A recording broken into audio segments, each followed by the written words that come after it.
विवेकानंद परिव्राजक जी, आप वर्तमान समय में गुजरात में दर्शन योग इंस्टीट्यूट के डायरेक्टर हैं और वहीं पर आपने पिछले 30 वर्षों तक योग का, भारतीय दर्शनों का अध्यापन व क्रियात्मक प्रशिक्षण वहाँ ब्रह्मचारियों को और आचार्यों को जो है दिया है। वर्तमान समय में आप देश भर में घूम के वैदिक फिलोसफी का प्रचार करते हैं और लोगों को योग की शिक्षा देते हैं।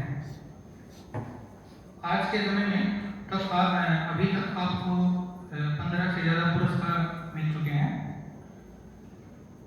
तो इसी के साथ मैं निवेदन करता हूँ विवेकानंद समिति के फैकल्टी इंचार्ज डॉक्टर रंजन से कि वो मंच पर आएं और स्वामी जी को स्मृति चिन्ह भेंट करें।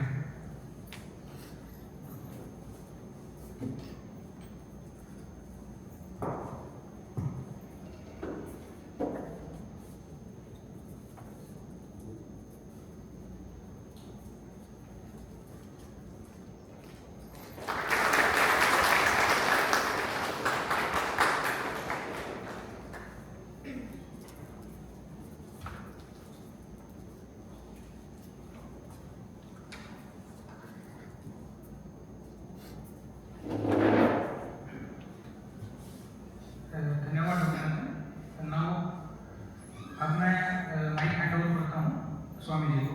स्वामी जी।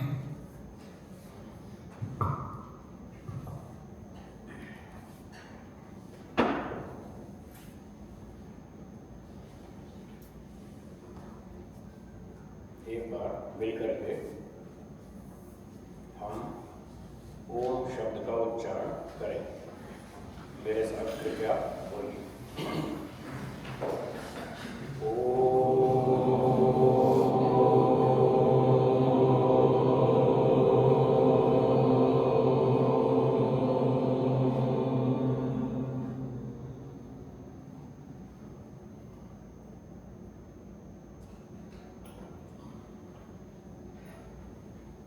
उपस्थित विद्वद्गण और विद्वत छात्र, आप सब पठित वर्ग के लोग हैं। मैं आपके साथ कुछ बातचीत करूंगा, कुछ बातें बताऊंगा, कुछ आपसे पूछूंगा। जहाँ कहीं पूछूंगा तो वहाँ आपको जैसा उत्तर मालूम हो वैसा बताइए। बाद में आपके लिए भी समय मिलेगा प्रश्नोत्तरी के लिए, आप भी अपने प्रश्न पूछ सकेंगे, मैं उत्तर देने का प्रयास करूँगा।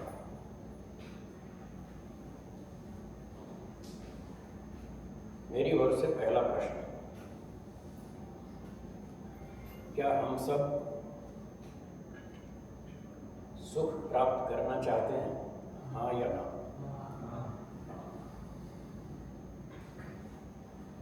कितने प्रतिशत? 50, 60, 80 या 100? 100। बहुत अच्छा, बिल्कुल सही। क्या संसार में आपको ऐसा लगता है कोई व्यक्ति 100% सुखी होगा? नहीं, बिल्कुल सही। दूसरी बात,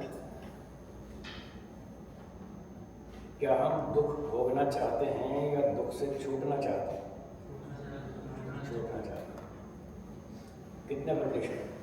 50, 60, 80 या 100? 100, बिल्कुल ठीक। आपको लगता है कोई व्यक्ति 100% दुख से छूट गया होगा? नहीं, बिल्कुल सही। तो देखिए कितनी विचित्र बात है। हम दो चीज़ें चाहते हैं, 100% सुख मिले, 100% दुख छूटे, और ये दोनों ही बातें यहाँ संसार में इम्पॉसिबल है। तो मन में प्रश्न आता है कि क्या ये सिर्फ हमारी कल्पना मात्र है या कहीं ऐसा होता भी होगा? आपको क्या लगता है, ये सिर्फ हमारी कल्पना है कि हम 100% दुख से छूट जाएं, या ये सिर्फ या कहीं होता भी है? आपको क्या लगता है? कल्पना में है जी, होता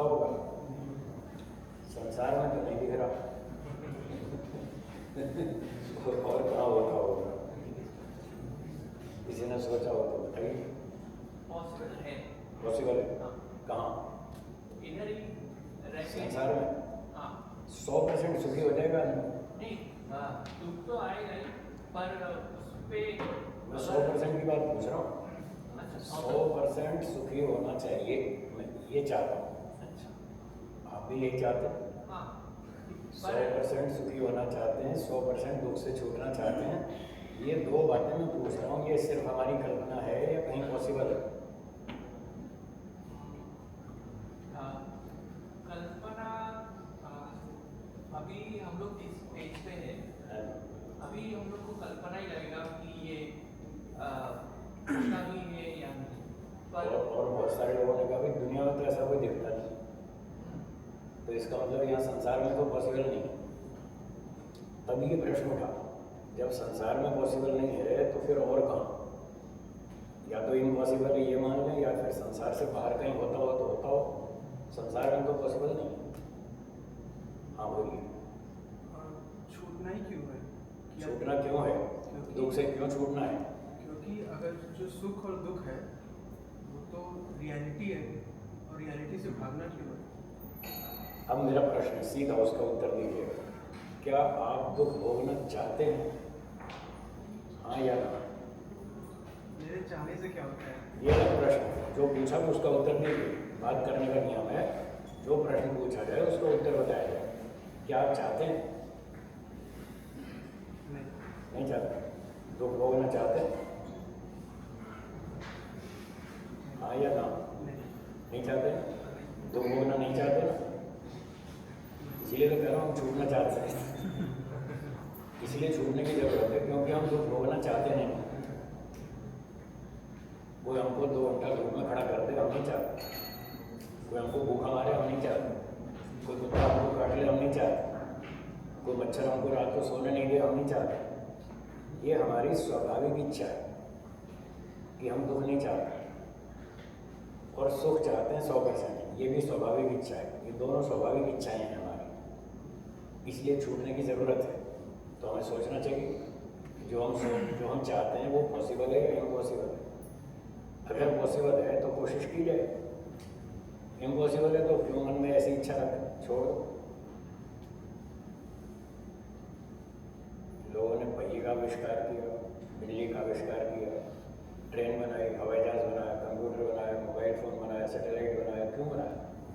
कुछ ज़रूरत सोची होगी, कुछ ज़रूरत पड़ी होगी और सोचा होगा कि ऐसा भी हो सकता है, चलो मेहनत करते हैं, शायद तुक्का लग जाए।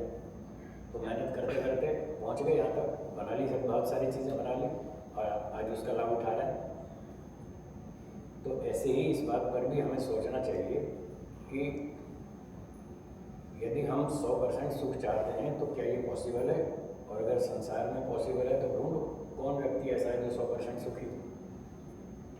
मैंने तो चपरासी से लेकर बड़े बड़े खरबपति तक देखे, बड़े बड़े सेठ देखे, IPS IAS ऑफिसर्स देखे, इसरो के साइंटिस्ट भी देखे, बड़े से बड़े IPS IAS ऑफिसर देखे, मुझे तो कोई मिला नहीं।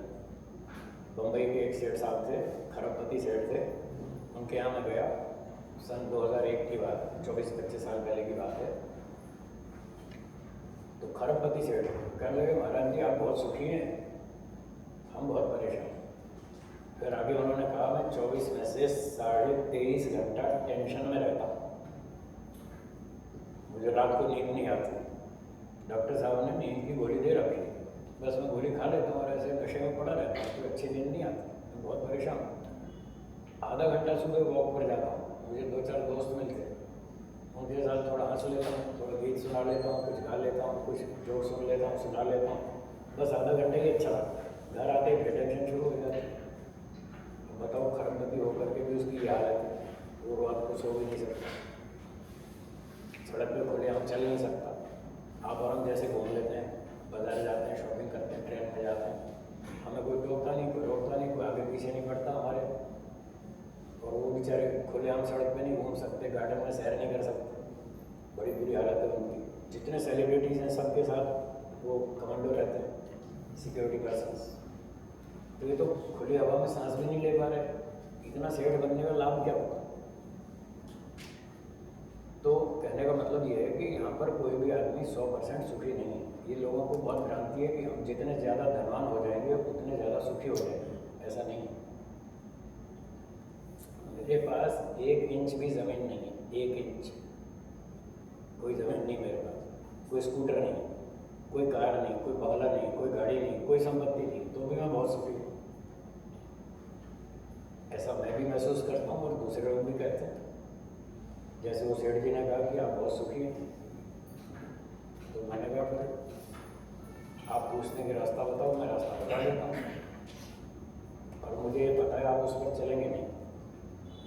बोले अच्छा बता दीजिए। मैंने कहा बता देता हूँ, मुझे बताने में क्या दिक्कत है। तो मैंने कहा मुझे भूख लगती है तो मैं खाना खाता हूँ, आपको भूख लगती है तो आप क्या करते हैं? जी आप लोग क्या करते हैं जब भूख लगती है? खाना खाते हैं। तो दोनों का रास्ता एक ही है ना, सेम। प्यास लगती है तो मैं पानी पीता हूँ, आप भी पानी पीते हैं। नींद आती है तो मैं सो जाता हूँ, आप भी सो जाते हैं। तो दोनों का रास्ता एक ही। तो आपको शांति चाहिए तो मुझे भी शांति चाहिए, आपको भी चाहिए, दोनों का रास्ता तो एक ही। मुझे शांति चाहिए थी, मुझे एक गुरुजी मिल गए, उन्होंने कहा हम आपको शांति दिला सकते हैं, चाहिए? मैंने कहा चाहिए। बोले घर छोड़ो आ जाओ हमारे साथ, आश्रम में रहेंगे, तपस्या करेंगे, शांति मिलेगी। तो मैंने घर छोड़ दिया, मैं आश्रम में चला गया, खूब साधना की, तपस्या की, मैं आज बहुत खुश हूँ। आपको शांति चाहिए तो आ जाओ हमारे आश्रम में।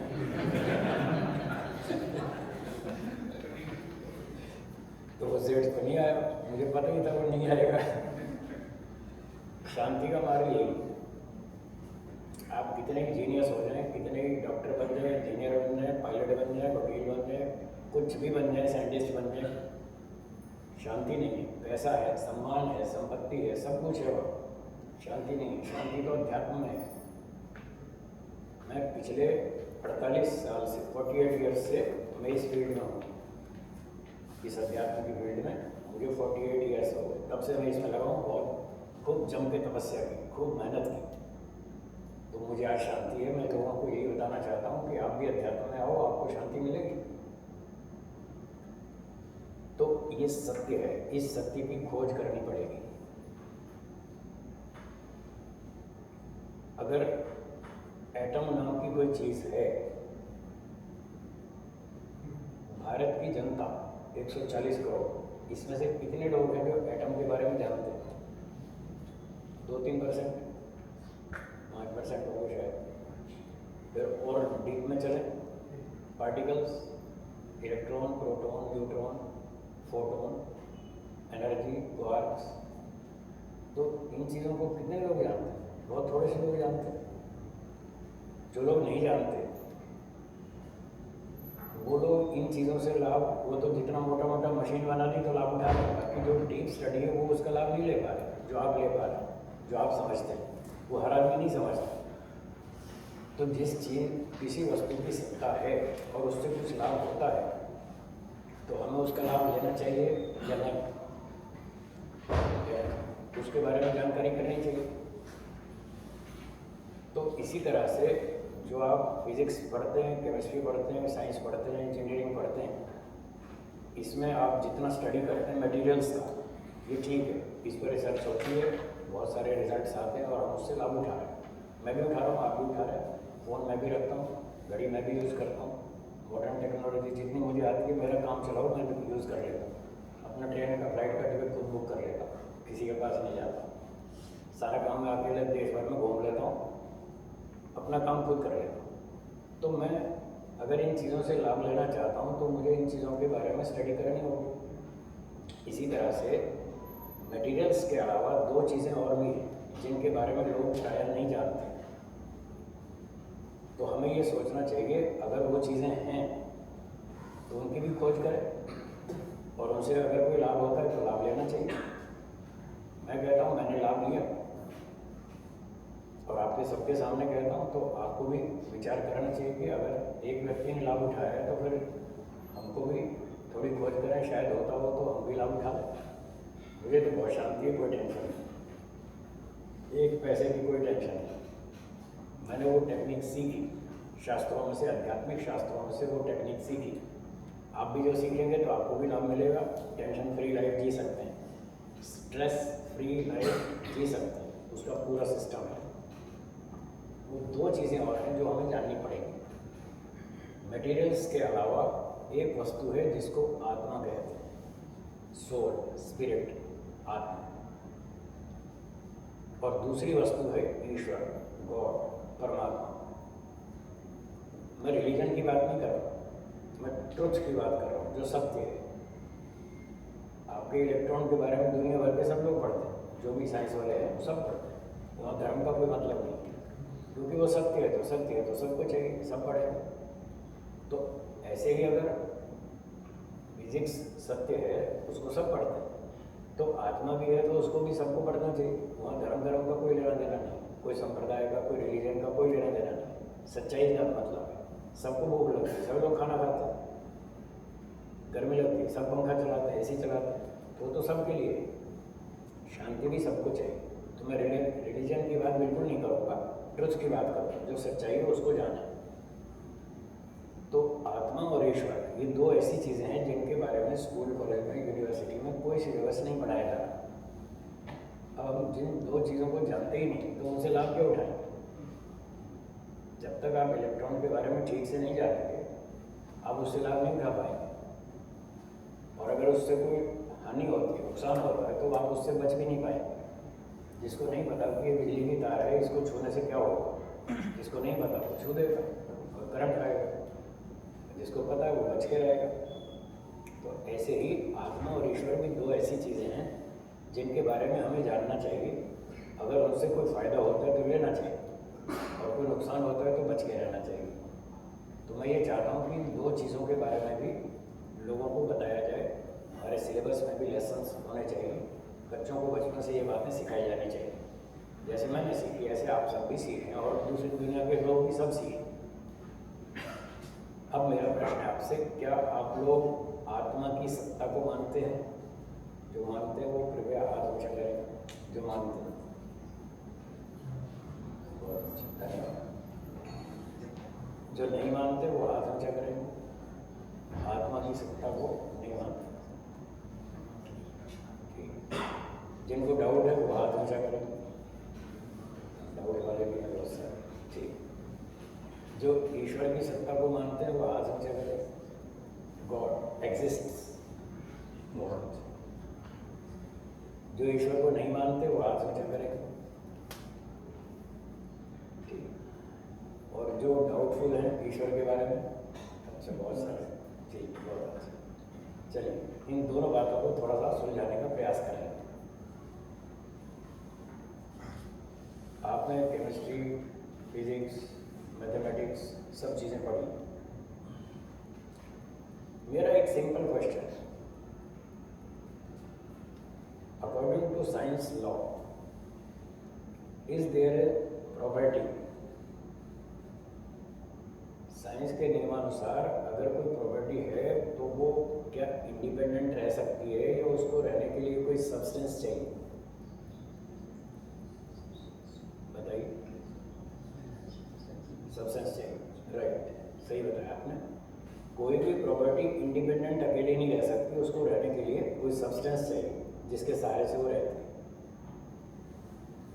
है। एक प्रॉपर्टी है डिजायर, इच्छा। क्या आपके अंदर इच्छा है? वो कौन से मटेरियल में रहती है? मुझे इसका उत्तर बताइए। इच्छा जो है कौन से सब्सटेंस में रहती है? Helium, hydrogen, nitrogen, oxygen, silicon, copper, gold, lithium, magnesium, uranium, atom, electron, proton, neutron, quarks, energy, किसमें रहती है इच्छा, डिजायर? है जी, क्या बताया?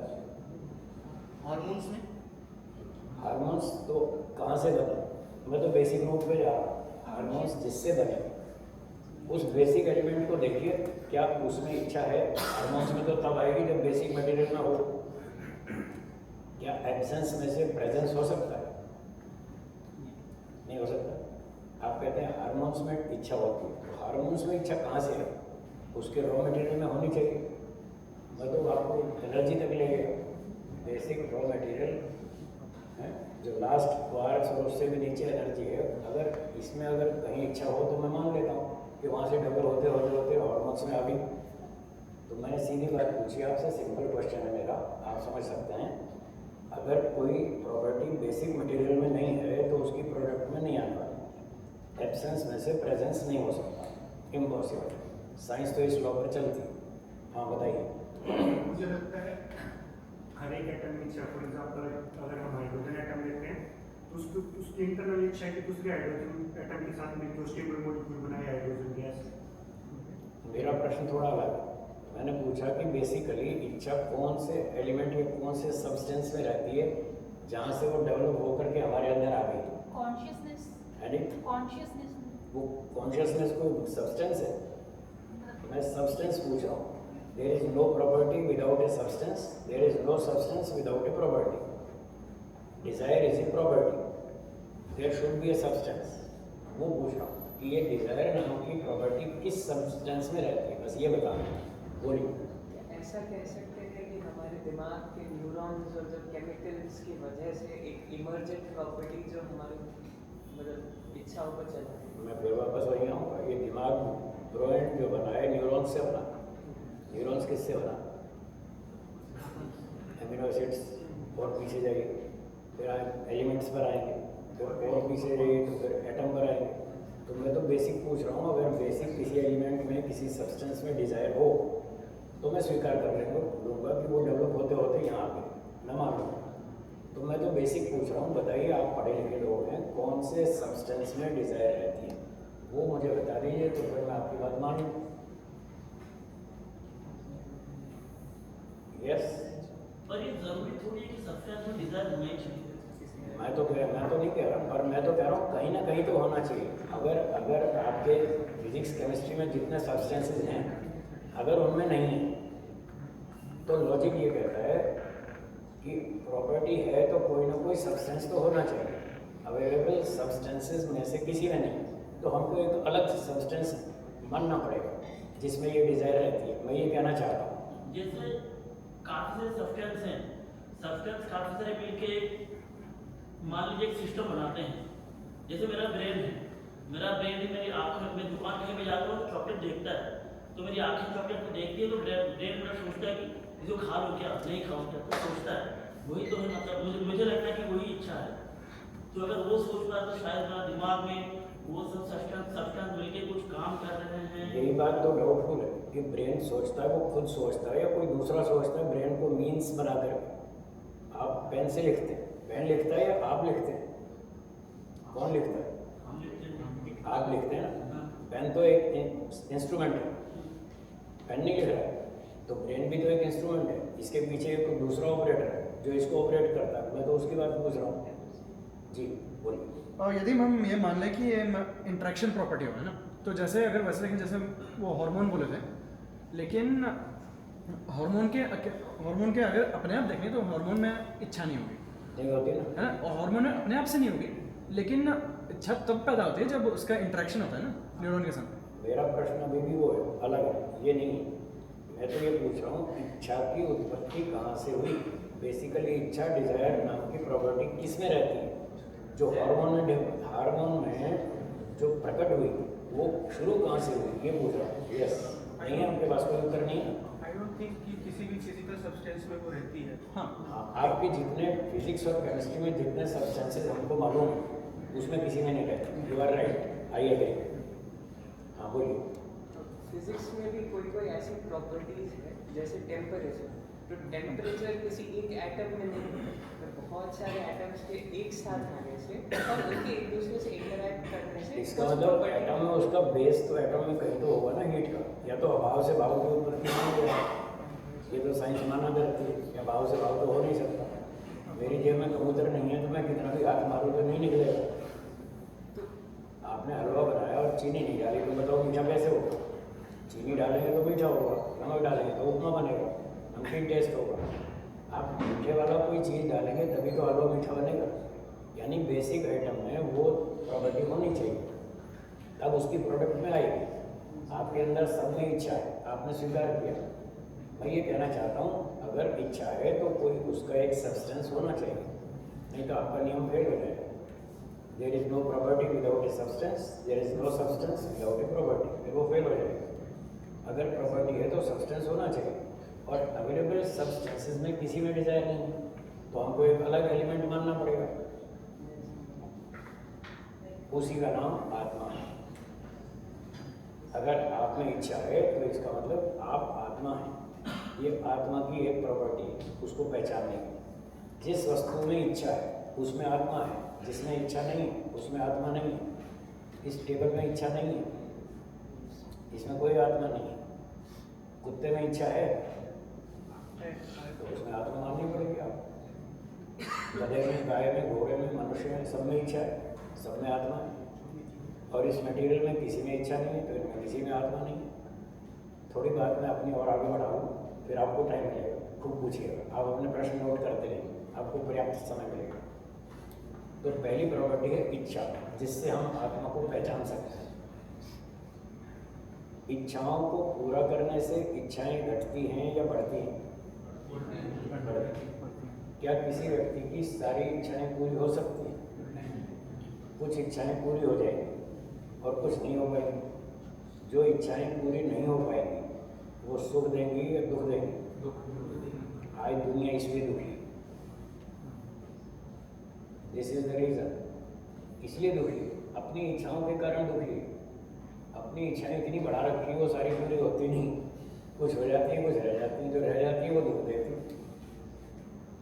अगर हम उन इच्छाओं को छोड़ दें जो पूरी नहीं हो सकती, हमारी कैपेसिटी से बाहर है, उनको यदि छोड़ दें तो हमारा बहुत सारा दुख कम हो जाएगा। ये दुख से बचने की टेक्निक है। मैं 3 करोड़ की हवाई जहाज नहीं खरीद सकता, 5 करोड़ का 50 करोड़ का जहाज नहीं खरीद सकता, 5 करोड़ की कार नहीं खरीद सकता, तो मैं काम का इच्छा रखूँ तो दुखी रहूँगा। अगर मैं छोड़ दूँ कि नहीं भाई मुझे 7 करोड़ की रोल्स रॉयस नहीं खरीदनी, तो मैं इच्छा छोड़ दूँगा तो मैं सुखी हूँ। मुझे यात्रा ही तो करनी है। मैं करोड़ों रुपये का जहाज खरीद लूँ, इससे अच्छा है ना 5,000 की टिकट लेके दिल्ली से मुंबई पहुँच जाऊँ। तो मैं तो 5-7 हज़ार की टिकट लेके दिल्ली से मुंबई पहुँच जाता हूँ। बताओ, मेरी इच्छा भी पूरी हो रही है और मुझे टेंशन भी कुछ नहीं है और दुखी भी नहीं हूँ। तो एक बात मैंने बताई, इच्छाओं को जितना पूरा करेंगे उतना इच्छाएं बढ़ेंगी और सारी इच्छाएं पूरी नहीं होंगी। जो इच्छाएं पूरी नहीं होंगी वो हमको और आपको सबको दुख देंगी। आज दुनिया इसलिए दुखी है। बहुत सारे करोड़पति लोग हैं जिनके पास पैसे की कमी नहीं है, रोटी, कपड़ा, मकान, नौकर, चाकर, सोना, चांदी सब कुछ है, फिर भी दुखी। भाई अब क्यों दुखी? कि मेरे पास 2 कार, उसके पास 3 क्यों? मेरे पास 2 बंगले, उसके पास 3 क्यों? मेरी 2 फैक्ट्री, उसकी 3 क्यों? मेरे पास मर्सिडीज, उसके पास रोल्स रॉयस क्यों? इस बात से दुखी, बताओ। तो ये फालतू की इच्छाएं हैं जो हमको परेशान करती रहती हैं। अगर हम इस तरह की इच्छाएं छोड़ दें तो बहुत सुखी होकर जी सकते हैं। दूसरी प्रॉपर्टी है जेलसी। आत्मा की दूसरी प्रॉपर्टी क्या है? जेलसी। बोलिए। 2 कुत्तों के बीच में एक रोटी डाल दी, क्या होगा? झगड़ा। और 2 कारों के बीच में 10 लीटर डीजल रख दीजिए, वो झगड़ेगी, है नहीं? वो क्यों नहीं झगड़ते? उनमें जेलसी नहीं। कुत्तों में जेलसी, वो लड़ते हैं। 2 कुत्ते लड़ते हैं, 2 बकरियाँ लड़ती हैं, 2 भैंसें लड़ती हैं, 2 गौएँ लड़ती हैं, 2 मनुष्य लड़ते हैं। उनमें जेलसी, इस कारण से वो लड़ते हैं। ये जेलसी उस आत्मा की एक प्रॉपर्टी है, सेकंड प्रॉपर्टी। तीसरी है सेल्फ एफर्ट्स। आत्मा जो है वो स्वयं क्रिया करता है।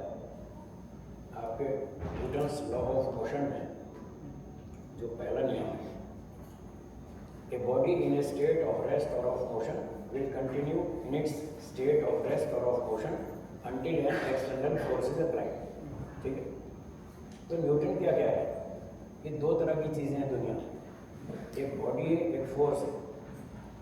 एक बॉडी अगर अपनी स्टिल पोजीशन में है तो वो तब तक स्टिल रहेगी जब तक उस पर फोर्स नहीं लगाएगी। जब फोर्स लगाएंगे तब मोशन में आएगी, और जो चीज़ मोशन में है वो तब तक मोशन में रहेगी जब तक उसको एंटी फोर्स से रोका नहीं है। तो एक फोर्स हुई तो एक बॉडी हुई।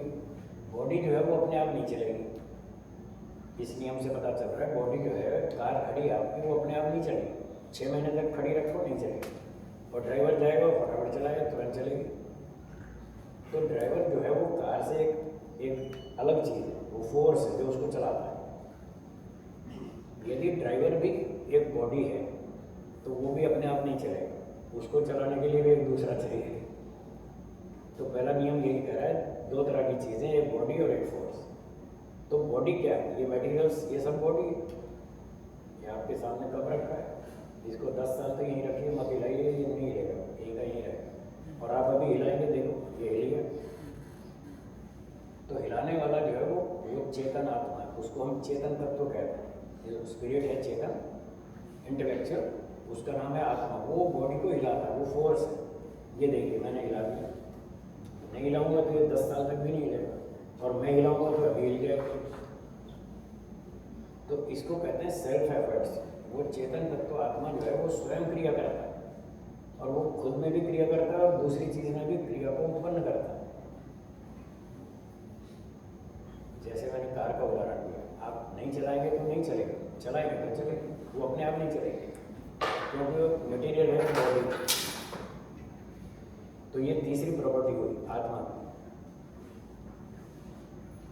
चौथी प्रॉपर्टी, सुख का अनुभव करना। दोहराएंगे, क्या आप लोग सुख का अनुभव करते हैं? फीलिंग ऑफ ब्लिस, फीलिंग है ना आपके अंदर। और 5वीं प्रॉपर्टी है फीलिंग ऑफ सॉरो, दुख का अनुभव करना। क्या आप सुख दुख का अनुभव करते हैं? क्या ये टेबल सुख दुख का अनुभव करती है? तो हमें और इसमें फ़र्क है, यही फ़र्क। ये मटेरियल है और हम नॉन मटेरियल, हम आत्मा है। ये आत्मा की पहचान है, जो सुखी होता है दुखी होता है। कुत्ते को अच्छा ब्रेड दो, मक्खन वाली ब्रेड, खुश हो जाएगा खाकर, और उसको डंडा दिखाओ तो भाग जाएगा। वो डंडा मारो तो रोएगा, और अच्छी चीज़ खिलाओ तो खुश हो जाएगा। ये फीलिंग है उसके अंदर। तो मतलब जहाँ ये फीलिंग है सुख की और दुख की, वो आत्मा है। आपके मटेरियल्स में किसी में फीलिंग नहीं है, किसी में भी सेल्फ एफर्ट्स नहीं है, किसी में डिजायर नहीं है, किसी में जेलसी नहीं है। और एक छठी चीज़ है नॉलेज। आपने LKG से लेकर यहाँ तक बहुत कुछ सीख लिया, पढ़ लिख के स्कॉलर हो गए, PhD हो गए, डॉक्टरेट हो गए, जो भी हो।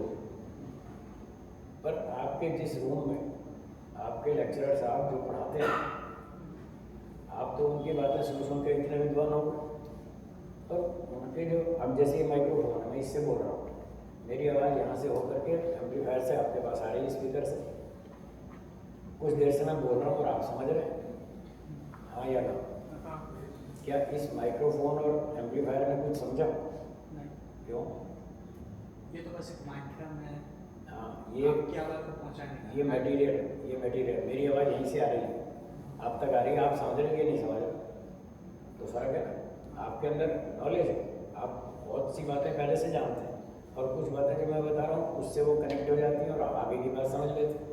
और ये माइक्रोफोन, ये रूम, यहाँ पर कितनी कॉन्फ्रेंसेस चलती हैं, कितने विद्वान आकर कितनी अच्छी अच्छी बातें बताते हैं, पर ये कुर्सियों ने, दीवारों ने, पंखों ने, AC ने कुछ नहीं सीखा आज तक, और 10,000 साल तक भी नहीं सीखे, कभी भी नहीं सीखे, क्योंकि नॉलेज नहीं।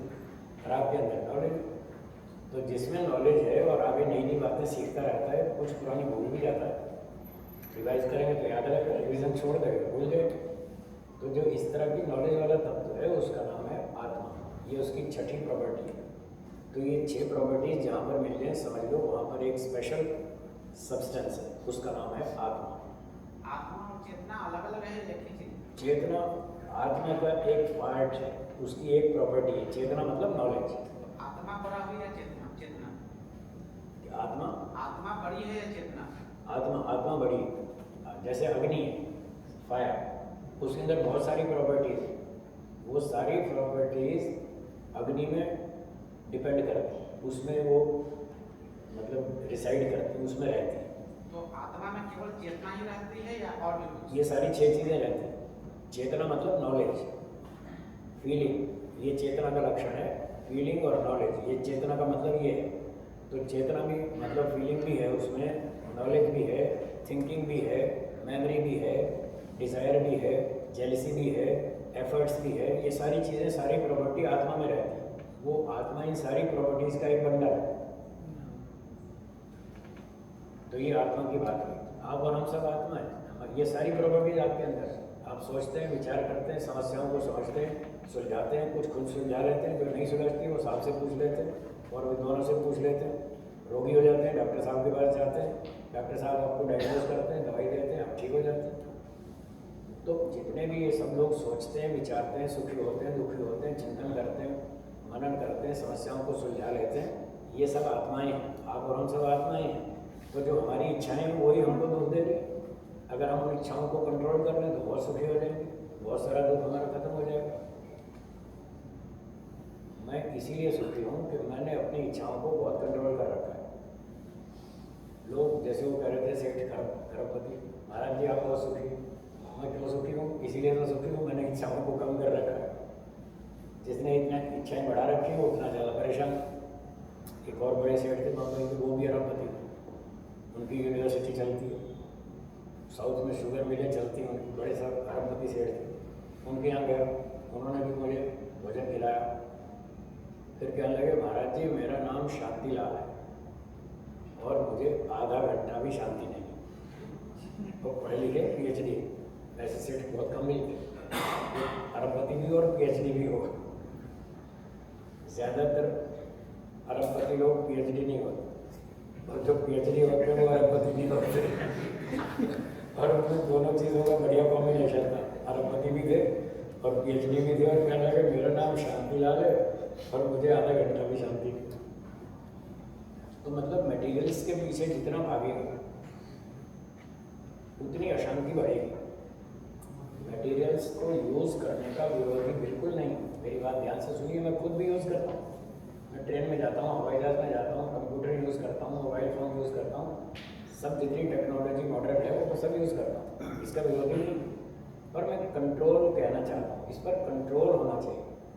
आज कंट्रोल नहीं, मन पर कंट्रोल नहीं।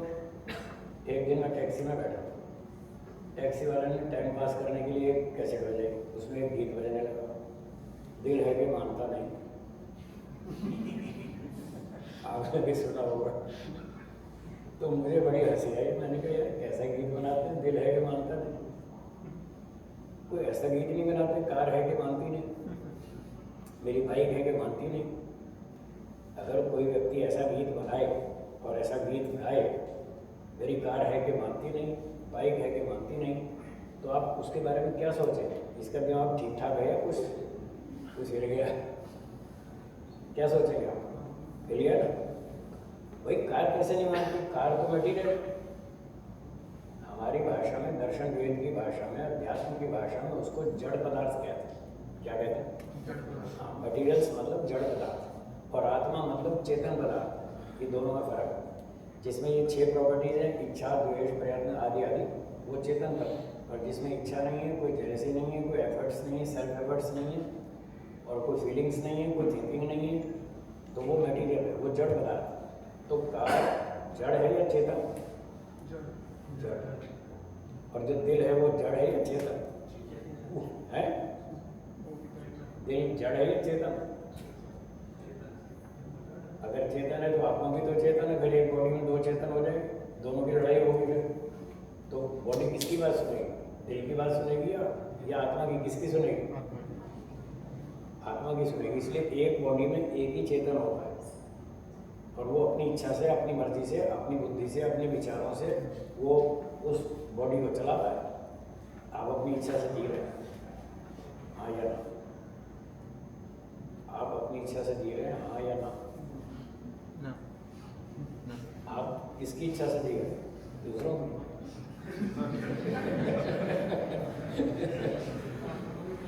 ठीक है, कहीं कहीं आप दूसरों की बात भी मान लेते हैं, माननी पड़ती है कहीं कहीं, लेकिन आप ना माने तो भी कोई आपको जबरदस्ती बंदूक से जबरदस्ती नहीं कर सकता।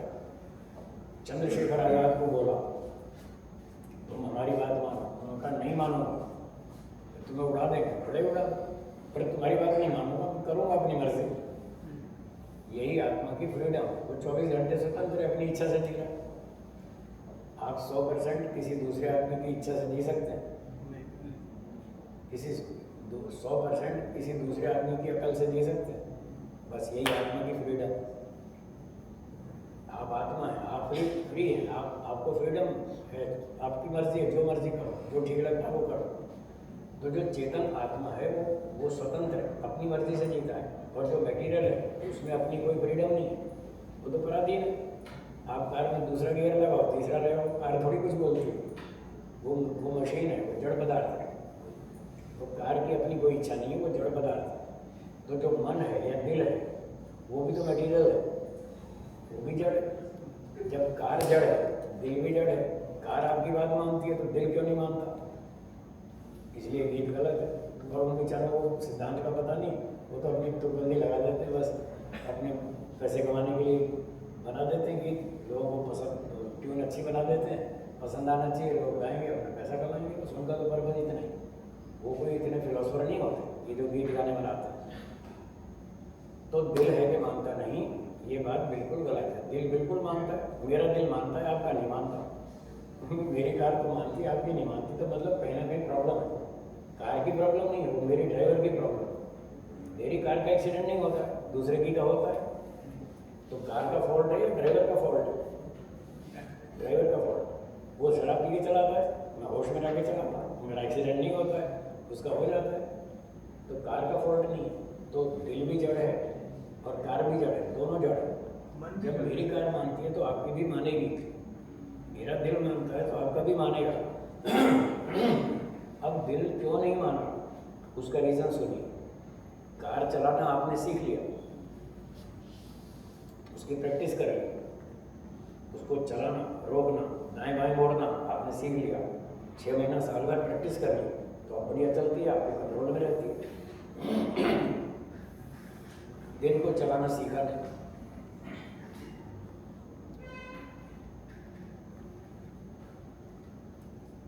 प्रॉब्लम यहाँ पर है, दिल को चलाना सीखा नहीं, उसको रोकना सीखा नहीं, उसको मोड़ना आता नहीं। अब एक नया सीखने वाला कार चलाना सीख रहा है और उसने लगा दिया 4था 5वां गियर और एक्सीलेटर दबा दिया, 80 की स्पीड पे चल रही है कार। आया सामने स्पीड ब्रेकर है तो साथ में बैठा था सिखाने वाला, उसने कहा ब्रेक मार, उसने गलती से एक्सीलेटर पे पावर रख दिया। अब कार रुकेगी नहीं, रुकेगी और वो उछलेगी।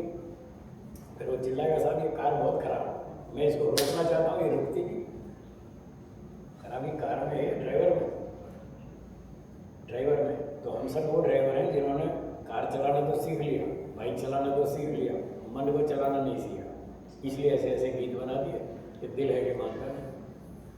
चलिए मैं आपको बताता हूँ मन को कैसे चलाया जाता है।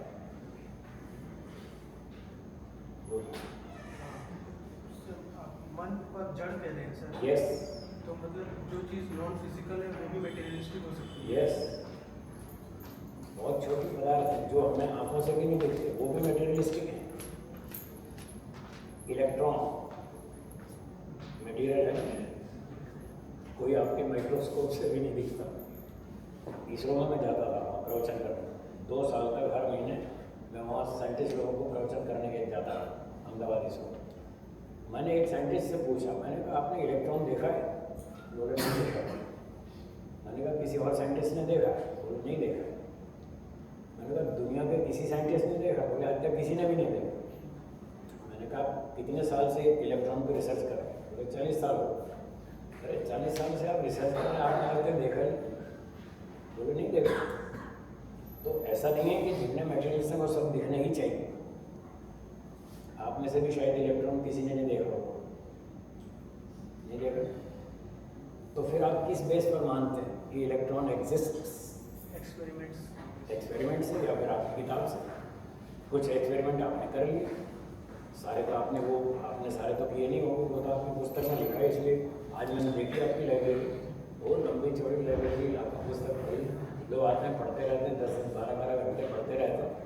तो ये क्या है? आप पुस्तक का प्रमाण मानते हैं कि नहीं मानते? इलेक्ट्रॉन में नेगेटिव चार्ज है या पॉजिटिव? आपने देखा है? क्या प्रूफ है आपके पास? आपके हिसाब हमारी किताब में लिखा है, तो आप किताब का प्रमाण मानते हैं कि नहीं मानते? जमीन में ग्रेविटेशन फोर्स है या नहीं? क्या देखी कभी? फिर कैसे मानते हैं? क्या प्रूफ है? इन्फ्लुएंस, कोई भी भारी चीज़ आप यहाँ से छोड़ेंगे तो नीचे आएगी, नीचे आएगी मतलब इसमें कोई फोर्स है जो उसको नीचे खींचती है, तो ये इन्फ्लुएंस है। फोर्स कहाँ दिख रही है? आपको बॉटल दिख रही है, नीचे आती हुई दिख रही है, पर फोर्स कहाँ दिख रही है? उसको आप इन्फ्लुएंस कहते हैं, इसको अनुमान प्रमाण कहते हैं हमारी भाषा में। इन्फ्लुएंस मतलब अनुमान, और जो शब्द प्रमाण है, जो पुस्तक का प्रमाण है वो शब्द प्रमाण। तो कोई भी खोज कर रहे हो तो आप प्रमाणों को ही तो चल रहे हो। कितनी सारी चीज़ें अल्फा रेज दिखती हैं आपको, alpha beta gamma rays X raise ultraviolet lights infrared lights, कुछ भी तो नहीं दिख रहा, फिर भी आप सारी चीज़ें माने बैठे। या तो एक्सपेरिमेंट करते हैं, इन्फ्लुएंस करते हैं, या फिर किताब से मानते हैं शब्द प्रमाण। अगर आप अपनी पुस्तक के शब्द प्रमाण और अनुमान प्रमाण को मान सकते हैं तो क्या आत्मा के लिए शब्द प्रमाण और अनुमान प्रमाण को नहीं मानना चाहिए या मानना चाहिए? किताब में जो लिखा है तो किसी इंसान ने एक्सपेरिमेंट करके लिखा है। हाँ, अब यहाँ भी किसी इंसान ने एक्सपेरिमेंट करके लिखा हो तो फिर तो मानना चाहिए। हमारे बहुत सारे साइंटिस्ट हो चुके हैं, ऋषि लोग, जिन्होंने खूब बैठ के समाधि लगाई और खूब एक्सपेरिमेंट किए।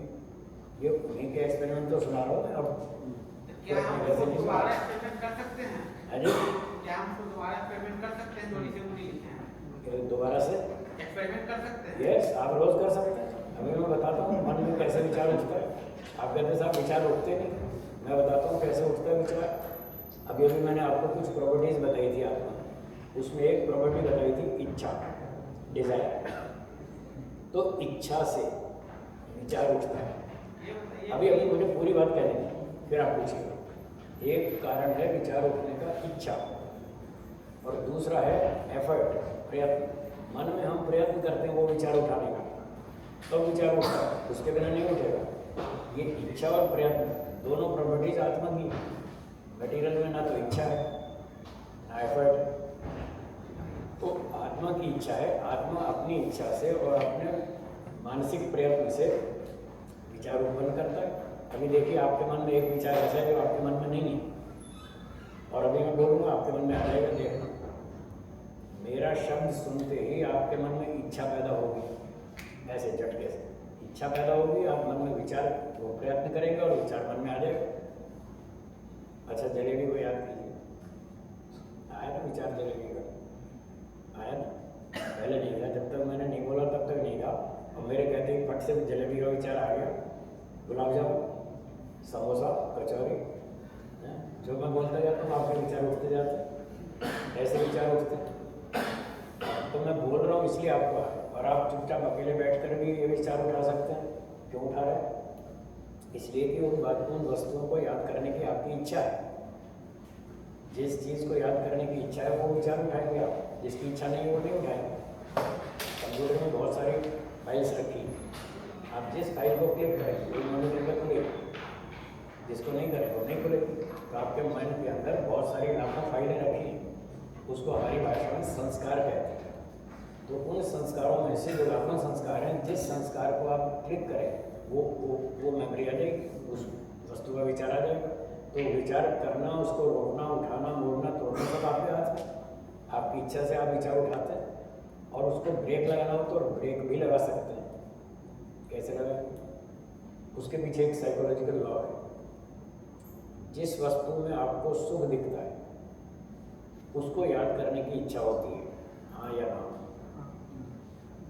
रसगुल्ला, गुलाब जामुन, जो भी आपको खाने में अच्छा लगता है आप उसको याद करते हैं बैठ के। और जिस चीज़ से आपको परेशानी होती है, गुस्सा आता है, दुख होता है, जेलसी होती है, कभी कभी उसको भी याद कर लेते हैं।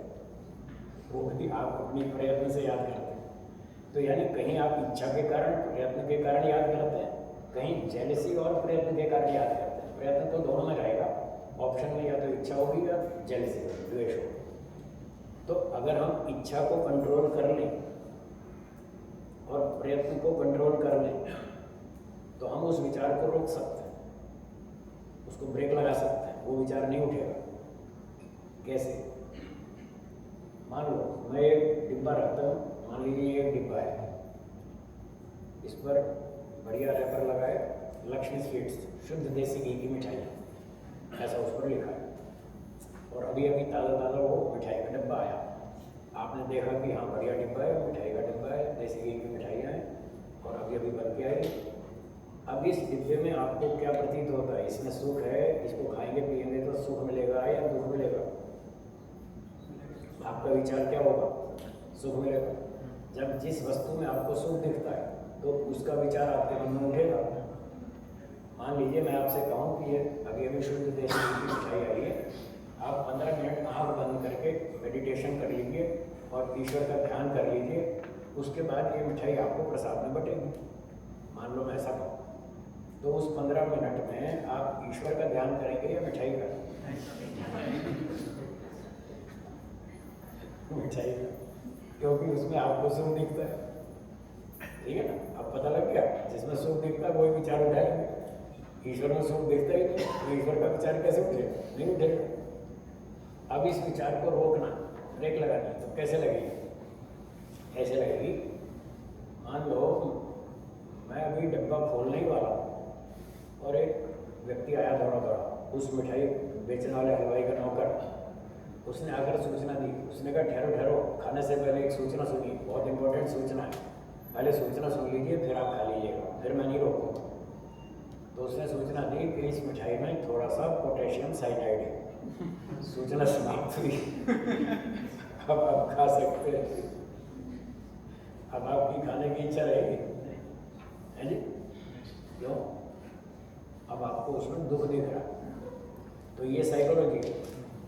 जिस वस्तु में सुख दिखता है उसकी इच्छा उठेगी, जिसमें दुख दिखता है उसकी नहीं उठेगी, उसको ब्रेक लगा देगा, नहीं ये नहीं खाना। मान लो मैं कहूँ कि आप 15 मिनट ईश्वर का ध्यान कर लें, उसके बाद आपको जहरीली मिठाई बटेगी प्रसाद में, तो आपको विचार नहीं आएगा मिठाई खाने का, क्योंकि आपको उसमें दुख दिख रहा है। तो ऐसे मन को चलाया जाता है और रोका भी जा सकता है।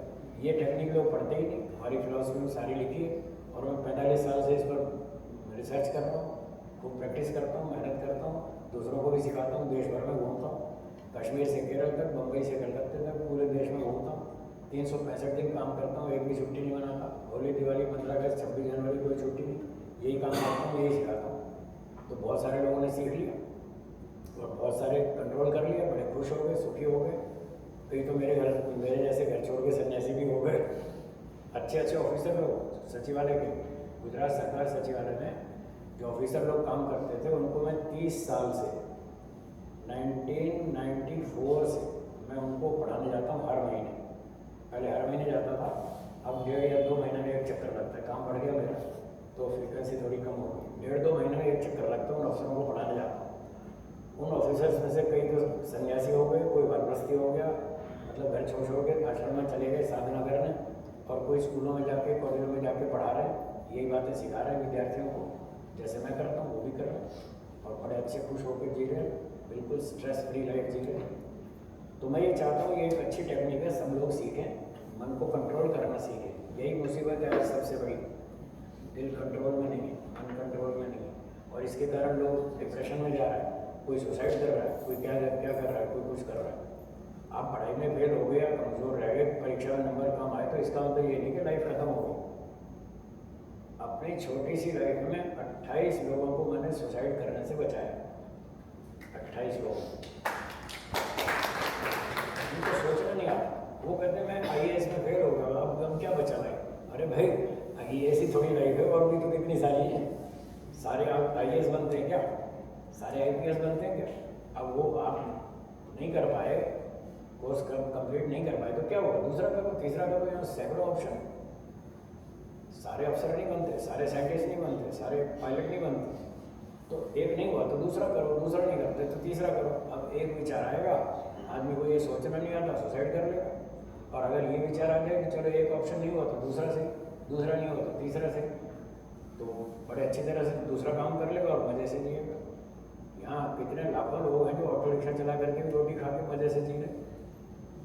मैं ये नहीं कह रहा कि रिक्शा चलाओ, मैं तो ये कह रहा हूँ बड़ी ऊंची स्टेज पर नहीं पहुँचे तो सेकेंडरी से सेकंड नंबर, थर्ड नंबर, कोई भी जो आप कर सकते हैं वो करो।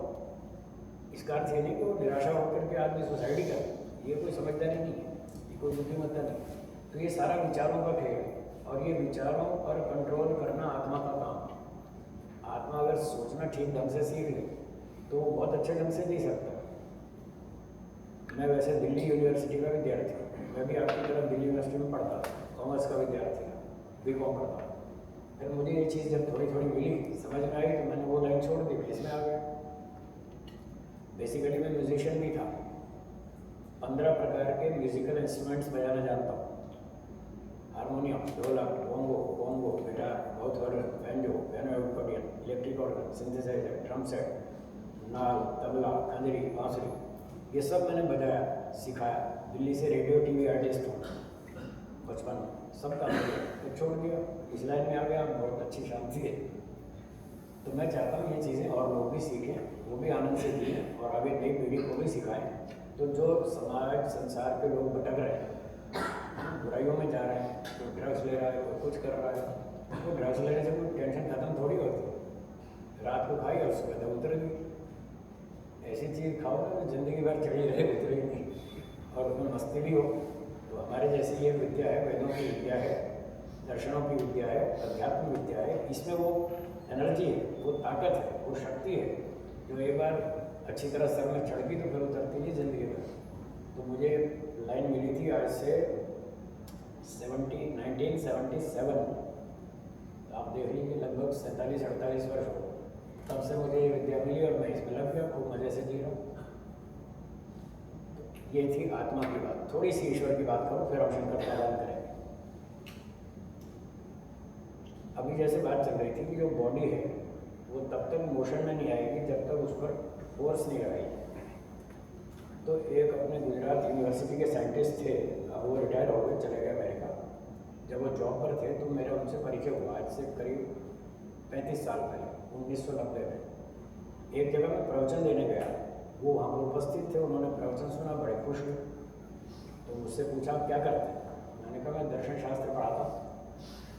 फिर मैंने पूछा आप क्या करते हैं? बोले मैं यहाँ HOD हूँ फिजिक्स डिपार्टमेंट में, गुजरात यूनिवर्सिटी HOD, और director of the school of science Gujarat university, और head of the department of physics, director of the school of science, fellow of American physical society. तो वाह, बहुत अच्छे विद्वान मिले हैं। तो मेरी विद्वानों में रुचि है, मैं बैठता रहता हूँ, उनसे सीखता रहता हूँ। तो मैंने उनसे पूछा आप ईश्वर को मानते हैं? बोले नहीं मानते। मैंने कहा क्यों नहीं मानते? बोले दिखता नहीं। तो मैंने उनसे 2-4 बात कह दी। मैंने कहा ये alpha beta gamma rays X rays दिखती है क्या? तो बुद्धिमान तो थे, समझ गए कि मेरा लॉजिक फेल हो गया। तो उन्होंने क्विट करा लिया। फिर कहने लगे कि देखो अच्छा चले, दिखे ना दिखे कोई बात नहीं, पर वो हमको बुद्धि से समझ में आता है। जो चीज़ बुद्धि से समझ में आती है हम उसको मान लेते हैं, भले आँख से ना दिखे। मैंने कहा ठीक है, अगर हम आपको बुद्धि से ईश्वर समझा दें तो क्या आप मान लेंगे? बोले हाँ, फिर तो मान लेंगे। अच्छे ईमानदार आदमी थे, बढ़िया सरल व्यक्ति थे।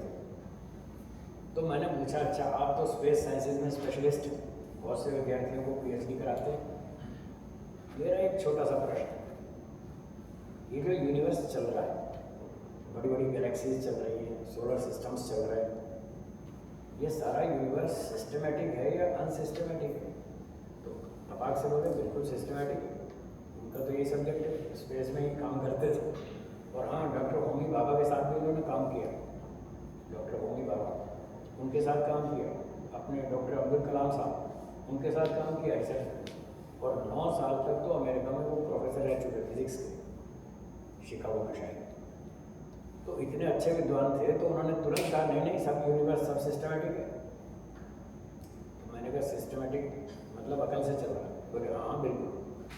तो मैंने कहा एक सवाल है मेरा कि इतना बता दीजिए, ये दुनिया किसकी अकल से चल रही है? क्या इस मटेरियल में अकल नाम की कोई चीज़ है? बोले इसमें तो नहीं है। तो मैंने कहा फिर किसकी अकल से चल रही है? बस इतना बोला और उनकी समझ में आ गया। बोले आ गया, समझ में आ गया। तो मैंने कहा जिसकी अकल से पृथ्वी घूम रही है ना, वो ईश्वर है। जिसकी अकल से यूनिवर्स चल रहा है, सारे सोलर सिस्टम्स चल रहे हैं, उसका नाम ईश्वर है। आप और मैं तो नहीं चला सकते, ना पृथ्वी को चला सकते, ना सूर्य को चला सकते, ना गैलेक्सी को चला सकते। पृथ्वी एक निश्चित दिशा में निश्चित गति से चल रही है, हाँ या ना?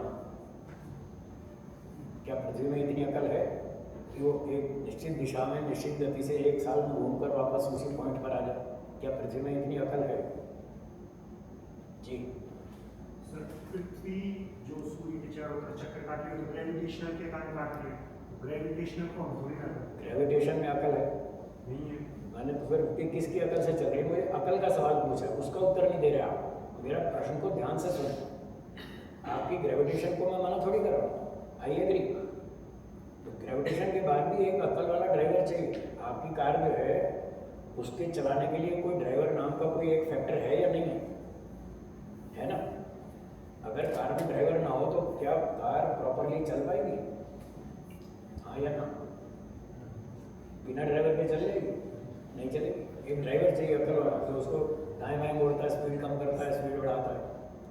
तो कार का ड्राइवर है, स्कूटर का ड्राइवर है, मशीन का ड्राइवर है, कंप्यूटर का ऑपरेटर है। इस पृथ्वी का ड्राइवर कौन है वो बताइए मुझे। बिना ड्राइवर के तो नहीं चलेगी। जब ईश्वर है मान के चलिए, हैं? मान लेते हैं ईश्वर है, यस। तो फिर वो सुख और दुख क्यों देते हैं? इसलिए कि आप अच्छे काम करते हैं तो सुख देता है, वो ईश्वर न्यायकारी है। आप जब स्कूल में जाते थे, जब आप स्कूल में लेट जाते थे तो आपके टीचर ईश्वर तो स्कूल नहीं बनाया था उस टाइम, है। ईश्वर तो स्कूल नहीं बनाया था। देखिए मेरी बात सुनिए, अब आप जो तर्क करेंगे ना उसके लिए पहले आपको तर्कशास्त्र पढ़ना होगा। लोग केमिस्ट्री पढ़ते हैं, टीचर से पढ़ते हैं और फिर समझते हैं हाँ अब मैं केमिस्ट्री जानता हूँ। फिजिक्स पढ़ते हैं तो टीचर से पढ़ते हैं। और आश्चर्य की बात यह है कि तर्कशास्त्र किसी से भी नहीं पढ़ते और अपने आप को बड़ा तर्कशास्त्री मानते हैं। क्योंकि तो आपको तर्कशास्त्र पहले पढ़ना होगा, तब पता चलेगा आप कहाँ गलती कर रहे हैं। मैं तर्कशास्त्री हूँ। हमारी जो फिलॉसफी है उसमें 6 फिलॉसफी 6 स्कूल्स हैं। उसमें से एक स्कूल का नाम है तर्कशास्त्र, जिसको हमारी भाषा में न्याय दर्शन कहते हैं। क्या कहते हैं? न्याय दर्शन। वो तर्कशास्त्र है, लॉजिक सिस्टम। ये जो लिखा है लॉजिक और एविडेंस, वो एविडेंस की पुस्तक है और इतनी कठिन है उसको सुप्रीम कोर्ट के जज भी कोई पढ़ता है, हाई कोर्ट के जज भी कोई पढ़ता है। और उस किताब को मैंने 150 बार पढ़ा, 150 टाइम्स, मोर देन 150 टाइम्स। उस पर मैंने एक थीसिस लिखा। उसमें बताया कि आदमी बोलने सोचने में कितनी गलतियां करता है। There are 54 mistakes. मैं उसका स्पेशलिस्ट हूँ और ऑल इंडिया में गोल्ड मेडलिस्ट हूँ। अभी रवि साहब ने बताया था आपको, मुझे 15 अवार्ड मिल चुके हैं। तो उनमें से एक गोल्ड मेडल इसी बात पर था जो मैंने उस पर रिसर्च की थी। वो सारी किताब मेरे पास तैयार है, मैंने इनको PDF भेज दिया है। आपको अगर रुचि हो तो आप इनसे संपर्क कीजिएगा, आपको PDF भेज देंगे, उसको पढ़िएगा। उसमें देयर आर 54 मिस्टेक्स, वो सारी बताइए। आदमी कहाँ सोचने में गलती करता है और कैसे बोलने में कहाँ गलती करता है। और जिसको सोचना ठीक नहीं आता तो बोलेगा भी गलत और करेगा भी। आज दुनिया क्यों गलती कर रही है? उनको पता ही नहीं, सोचना ही नहीं आता। लोग समझते हैं हमको टेंशन हो गई, दारू पी लेते हैं ठीक हो जाएगी, पर वो ठीक नहीं होती। कोई दर्शन को इंसान ही लिखे हैं ना, है? दर्शन को तो लिखा गया इंसान के द्वारा है, ईश्वर तो लिखे नहीं दर्शन। Yes yes. इंसान के पास नॉलेज कहाँ से आया? ईश्वर के पास आया, ईश्वर के पास आपके आया। अनुसार। तो ईश्वर ने जब दुनिया बनाई तो अपना नॉलेज मनुष्यों को दिया और उन मनुष्यों ने आगे दिया। और मनुष्यों वही का सिस्टम, जीवन देखिए मेरी बात कुछ लाख पहले का होमो बात सेपियंस करने का तो नियम, पिछले का है। बात करने का नियम होता है। मैं अपनी बात पूरी करूँ फिर आप बोलो, मैं को मना थोड़ी कर रहा हूँ। मेरी बात कंप्लीट तो करें। ईश्वर ने संसार बनाया, 4 वेदों का नॉलेज दिया, 4 बुद्धिमानों को दिया, उन 4 की ड्यूटी लगाई। अब आप आगे बढ़ाओ। उन्होंने आगे पढ़ाया, उन्होंने आगे बढ़ाया। वही सिस्टम आज तक चला रहा है, आप इनको आज तक पढ़ा रहे हैं। बच्चे जिस दिन स्कूल जाना बंद कर देंगे मूर्ख हो जाएंगे, जो बच्चे स्कूल जाएंगे वो बुद्धिमान बन जाएंगे। तो वो सिस्टम सृष्टि के आरंभ से चल रहा है। तो उन्हीं वेदों में ही ये विद्या दी है। वो ऋषियों ने वेदों में से निकाली, उसी विद्या को मैंने पढ़ा, वही मैं दूसरों को पढ़ाता हूँ। तो इन विद्याओं में सारी बताया कि सोचने बोलने में कितनी गलतियाँ होती हैं। तो आप भी उसको पढ़िए, फिर आप तर्क कीजिए। मुझे वेलकम, यू आर वेलकम। पहले वो किताब पढ़ लीजिए तो आपको नियम पता चल जाएंगे। हमने कुछ नियम भी बना रखे हैं, वो भी मैंने भेज दिए इनको। बातचीत करने के नियम, शंका समाधान करने के नियम और तर्क करने के नियम, ये सारे नियम मैंने बता रखे हैं। आपको भेज देंगे, उनको पढ़िए, उतनी योग्यता बनाइए। You are welcome. हम खूब बात करेंगे, मुझे कोई समस्या नहीं। यस बोलिए। आत्मा और ईश्वर अलग? यस। अलग ऐसे है, क्या इलेक्ट्रॉन और प्रोटॉन दोनों एक ही चीज़ है या अलग अलग? जो पूछा उतना बताइए। एक वस्तु है अलग अलग? अलग कैसे पता चला आपको दोनों अलग अलग? यस, उनकी प्रॉपर्टीज है। तो आत्मा और ईश्वर की प्रॉपर्टीज भी डिफरेंट है, इसलिए वो दोनों अलग अलग है। ईश्वर की प्रॉपर्टी है God is one, number one, only one, एक ही है ईश्वर। गॉड इज ओमनी प्रेजेंट, ईश्वर सब जगह रहता है। गॉड इज ओमनिशिएंट, वो सब कुछ जानता है और करेक्टली जानता है, उसके नॉलेज में कहीं कोई भ्रांति नहीं, कोई डाउट नहीं, सब कुछ क्लियर है, एकदम परफेक्ट है। जो भी करता है बिल्कुल सही करता है, न्यायकारी है, अन्याय कभी नहीं करता। ये ईश्वर की प्रॉपर्टी है। और आत्मा की प्रॉपर्टीज क्या है? आत्माएं तो असंख्य है, कुत्ते, गधे, घोड़े, पशु, पक्षी, वनस्पति, सब में आत्मा है। इनकी संख्या तो बहुत अधिक है। और हमारी और आपकी आत्मा की नॉलेज में बहुत जगह पर भ्रांतियाँ हैं, बहुत जगह पर संशय है, पता नहीं है कि नहीं है। हम बहुत जगह पर झूठ बोलते हैं, कहीं सच बोलते हैं। ईश्वर कहीं झूठ नहीं बोलता, कोई चोरी नहीं करता, कोई घोटाला नहीं करता, कोई अन्याय नहीं करता। मनुष्य सच भी बोलता है, झूठ भी बोलता है, न्याय भी करता है, अन्याय भी करता है, इसलिए दोनों डिफरेंट है। जी बोलिए, आप बोलिए। आत्मा परमात्मा बन सकती है? आप जो बोल रहे हैं ये सांख्य की, ये सांख्य योग की थ्योरी, यस। और वेदांत में ईश्वर आत्मा की जो एक बताया हाँ वो मिस इंटरप्रिटेशन है, वो गलत इंटरप्रिटेशन है। मैं वेदांत में सिद्ध कर दूंगा कि आत्मा अलग है और ईश्वर अलग है। अभी वेदांत का सूत्र बताता हूँ। वेदांत दर्शन का सबसे पहला सूत्र अर्थात तो ब्रह्म जिज्ञासा, राइट। हम ब्रह्म को जानना चाहते हैं, इसका सिंपल मीनिंग है, हम ब्रह्म को जानना चाहते हैं। ब्रह्म जो है वो, उसका नॉलेज इनकम्प्लीट है या कंप्लीट है? वेदांत के अनुसार गॉड इज ओमनिशिएंट, वो सब कुछ जानता है, ठीक है। जो सब कुछ जानता है, पहले से जानता है, क्या उसको और जानने की इच्छा होगी? नहीं होगी ना। और पहला सूत्र क्या कह रहा है? हम ब्रह्म को जानना चाहते हैं। इट मीन्स जो जानना चाहता है वो ब्रह्म नहीं है, ब्रह्म से डिफरेंट है। हो गए दो अलग, पहले ही सूत्र से दो अलग हो गए। एक ब्रह्म है जो ओमनिशिएंट है, एक दूसरा आत्मा है जो उसको जानना चाहता है, अभी तक नहीं समझ पाया, इसलिए कह रहे हैं हम ब्रह्म को जानना चाहते हैं। तो ये पहले सूत्र से दो चीज़ अलग अलग सिद्ध हो रही। ये तो उसकी अपनी अलग अलग प्रॉपर्टीज है, पर मैंने दो सिद्ध किए, इस तरह से सिद्ध किए कि जो ओमनिशिएंट है उसको जिज्ञासा नहीं होती, और जिसको जिज्ञासा होती है वो ओमनिशिएंट नहीं होता। दोनों की प्रॉपर्टीज डिफरेंट है। तो ब्रह्म जो है उसको तो जिज्ञासा हो ही नहीं सकती। निर्गुण का अर्थ क्या करते हैं? जिसमें हाँ, तो निर्गुण का मतलब ये है कि जिसमें जीव के गुण नहीं है। ये नहीं कि उसमें एक भी गुण नहीं है। जिस वस्तु में अपने गुण, हर वस्तु में अपने गुण होते हैं और दूसरी वस्तु के नहीं होते। अग्नि गर्म है, पानी ठंडा है, तो अग्नि में अपना गुण है गर्मी, पानी में अपना गुण है ठंडक। तो पानी में ठंडक है, गर्मी नहीं है, अग्नि में गर्मी है, ठंडक नहीं है। जब हम अग्नि के बारे में कहेंगे अग्नि में गर्मी है, जब है बोलेंगे तो सगुण गुण सहित एक मिनट, और जब कहेंगे अग्नि में ठंडक नहीं है, जब नेगेटिव बोलेंगे तो निर्गुण। तो हर वस्तु सगुण निर्गुण है। ईश्वर भी, ईश्वर सर्वज्ञ है, सर्वशक्तिमान है, न्यायकारी है, सर्वव्यापक है, ये सगुण हो गया। ईश्वर जीवात्मा की तरह मूर्ख नहीं है, वो घोटाले नहीं करता, वो जन्म नहीं लेता, वो पाप नहीं करता, अन्याय नहीं करता, ये निर्गुण है। तो ब्रह्म सगुण भी है, निर्गुण भी है। सगुण का साकार करना गलत है, दिस इज रॉन्ग इंटरप्रिटेशन। तो ईश्वर साकार नहीं है, वो निराकार है। तो जैसा है वैसा मानना चाहिए। यस ईश्वर सर्वज्ञ है, वो कैसे पता चला? वेदों में से, वेदों में लिखा है गॉड इज ओमनिशिएंट। आपको कैसे पता चला कि इलेक्ट्रॉन में नेगेटिव चार्ज? आप भी कहते हैं मेरी किताब में लिखा है। जब आपकी किताब का प्रमाण है तो मेरी किताब का भी तो प्रमाण है।